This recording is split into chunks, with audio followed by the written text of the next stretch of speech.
देखिए, ये देश संविधान से चलता है और आरक्षण नीति देश के संविधान में बताई गई है। आर्टिकल 340, 41 और 42 में आरक्षण नीति जो है इस देश के संविधान ने तय कर रखी है।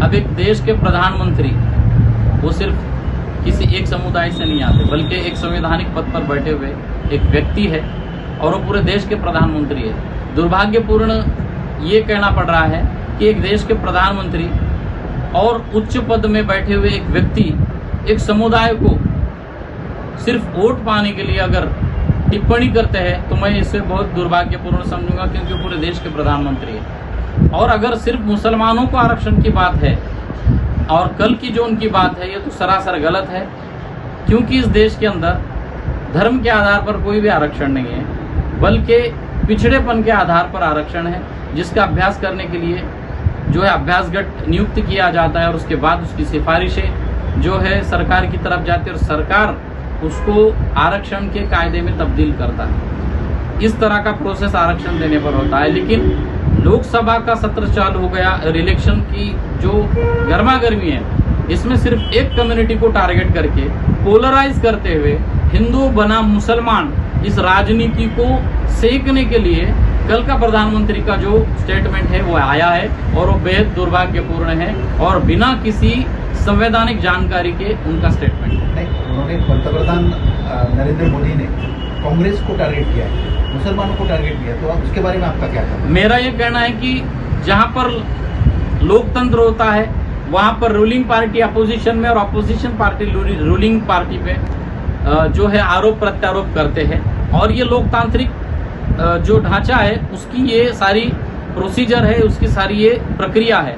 लेकिन कांग्रेस को टारगेट करने के लिए प्रधानमंत्री जी के साथ पास कई सारे मुद्दे थे, लेकिन केवल एक समुदाय को टारगेट करने के हेतु को मन में रखते हुए हमारे देश के प्रधानमंत्री अगर सिर्फ मुसलमानों के बारे में टिप्पणी करते हैं तो मैं ये समझूंगा कि कांग्रेस पर टिप्पणी नहीं है, बल्कि एक समुदाय पर टिप्पणी है, बल्कि एक समुदाय विशेष पर टिप्पणी है जिनको इस देश के संविधान ने मौलिक अधिकार प्रदान किए।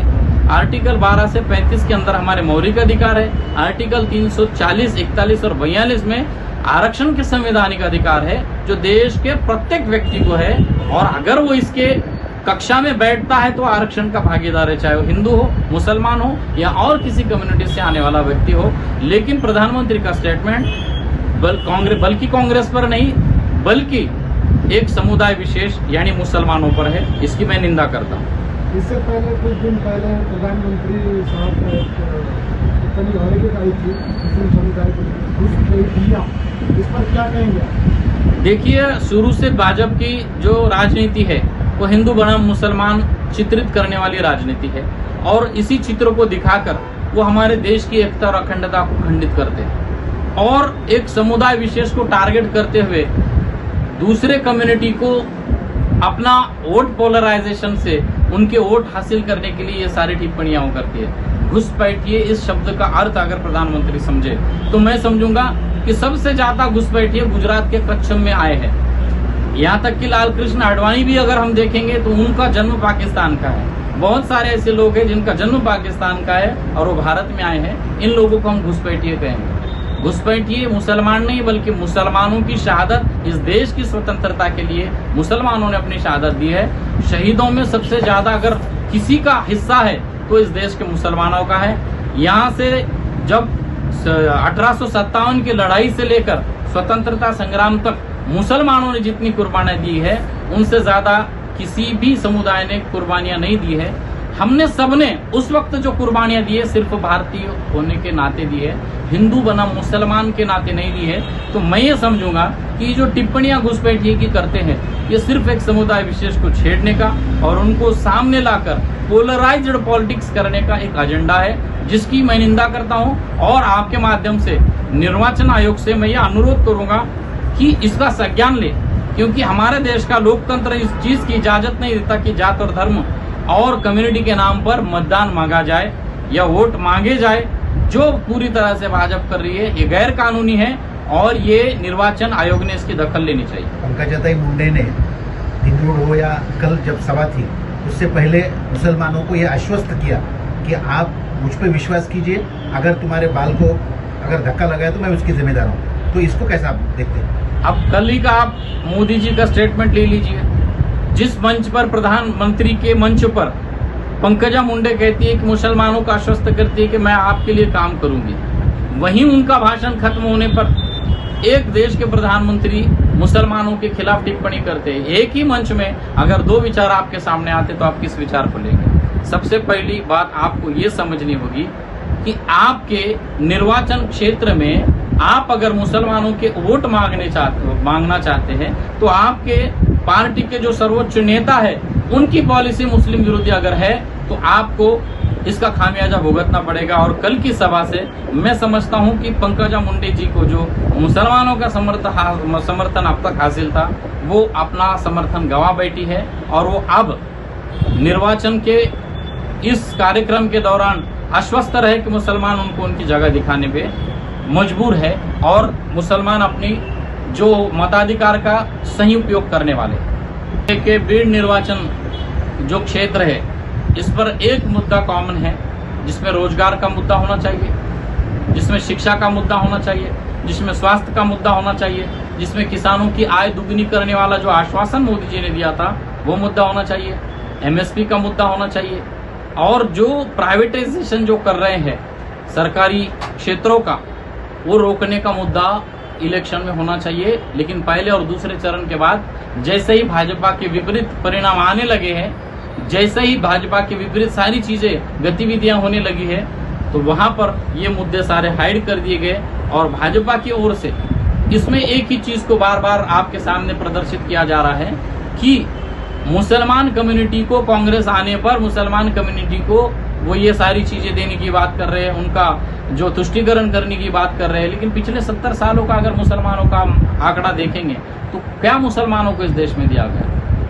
मैं ये समझूंगा कि मुसलमान हो या हिंदू हो सबको भूख लगती है, सबके रोजगार का मसला है, सभी के बच्चों को तालीम जरूरी है, सबके तालीम का मसला है, सभी लोगों को स्वास्थ्य जरूरी है, स्वास्थ्य का मसला है, सभी किसानों को एमएसपी की जरूरत है, उसका मसला है। देखिए एमएसपी की गारंटी हमको दी गई थी लेकिन पिछले 2014 से अब तक हमने देखा एमएसपी तो नहीं मिली, बल्कि सैकड़ों किसानों को बर्बरता से पीटा गया।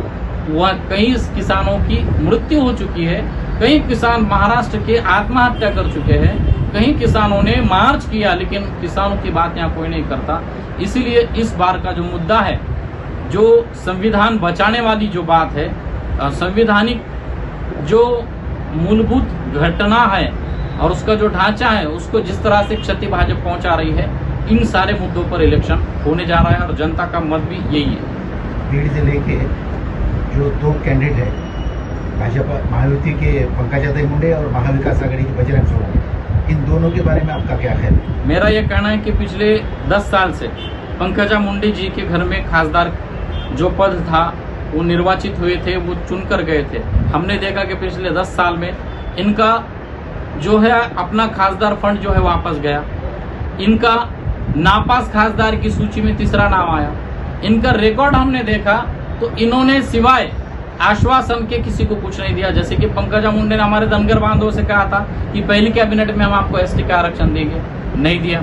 जैसे कि हमसे यह कहा गया था कि मुसलमानों के बच्चों के लिए अल्पसंख्यक निधि के द्वारा एक हॉस्टल बनाया जाएगा मुसलमान लड़कियों के लिए खास, वो भी हमको नहीं दिया गया।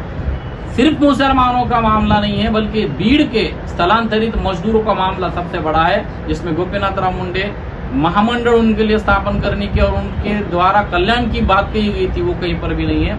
आज देखिए कि हमारे जिले का दुर्भाग्य ये है कि सबसे ज्यादा गर्भ पिशवी यानी औरतों की बच्चेदानी की झोलियों का ऑपरेशन जो है हमारे जिले के अंदर सबसे ज्यादा हुआ।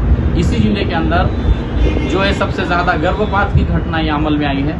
इसी जिले के अंदर सबसे ज्यादा गुनहगारी जो है यानी क्राइम रेट अगर इस जिले का हम देखेंगे तो सबसे ज्यादा है। इस जिले की हम लोकसभा की बात अगर करेंगे तो इस जिले के बारे में कितने सवाल पंकजा ताई मुंडे के बहन प्रीतम ताई मुंडे ने पूछे हैं, इसका ब्यौरा अगर आप लेंगे तो पूरी तरह से पिछले 10 सालों में ये इनकी कार्यक्षमता पर प्रश्न चिन्ह लगा है। इसलिए हम इस बार जो है इस निर्वाचन क्षेत्र से एक ऐसा उम्मीदवार चाहेंगे जो इस जिले के विकास की बात करे, इस जिले के डेवलपमेंट की बात करे, इस जिले के स्थलांतरित जो मजदूर है उनको स्थलांतर करना ना पड़े और इस जिले के अंदर MIDC जैसे बड़े बड़े उद्योग आए, छोटे छोटे उद्योग आए, कार्यकुशलता बढ़े, यहाँ के नौजवान जो बेरोजगार है उनको पुणे मुंबई जैसे शहरों में जाकर छोटी सी पगार में नौकरी करना न पड़े।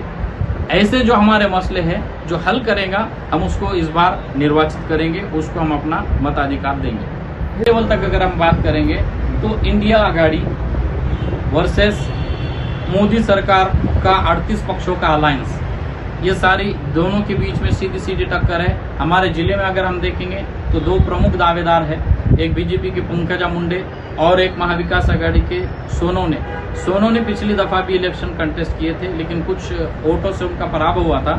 और यहाँ पर इस बार निवडणूक होने के बाद जो निकाल लगेंगे, निर्वाचन के बाद जो निकाल आएंगे वो आपको अचंभित करने वाले होंगे, क्योंकि ये इलेक्शन जनता ने अपने हाथ में लिया। इसके बारे से एक सवाल है कि मुस्लिम समुदाय से इस बार कैंडिडेट के रोल में बहुत सारे फॉर्म भरे गए, बहुत सारे कैंडिडेट मुस्लिम समुदाय से खड़े होते हुए नजर आ रहे हैं, इसकी क्या वजह है? लोकतंत्र ने सभी को अपने अधिकारों का इस्तेमाल करने का मौका दिया है।